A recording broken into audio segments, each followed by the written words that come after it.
పోతిరెడ్డిపాడు విషయంలో కాంగ్రెస్లోని హైదరాబాద్ బ్రదర్స్ కొట్లాడితే పదవుల కోసం బీఆర్ఎస్ నేతలు పెదవులు మూసుకున్నారని విమర్శించారు రేవంత్ రెడ్డి. పోతిరెడ్డిపాడు పెదవులు మూసుకుంది కాంగ్రెస్ నేతలే అంటూ కౌంటర్ ఇచ్చారు హరీష్ రావు.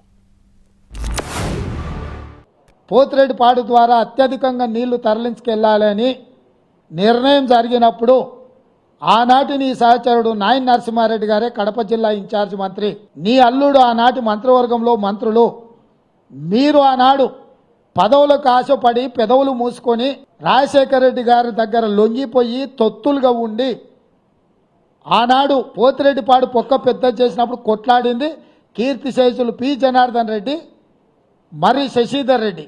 పోతిరెడ్డిపాడు పొక్క కొట్టినప్పుడట మేము రాజశేఖర రెడ్డి గారి క్యాబినెట్లో మంత్రులుగా ఉన్నాం, మేమే దీనికి బాధ్యులము, మీరు పెదవులు మూసుకున్నారు పదవుల కోసం అని మాట్లాడినారు. పెదవులు మూసుకున్నది నీ పక్కన కూర్చున్న ఉత్తమ్ కుమార్ రెడ్డి, నీ పక్కన కూర్చున్న కోమటిరెడ్డి వెంకటరెడ్డి, నీ పక్కన కూర్చున్న నాటి కాంగ్రెస్ మంత్రులు. నువ్వు మూసుకున్నావు పెదవులు, మేం కాదు. నేను సాక్ష్యాధారాలు ఇస్తా.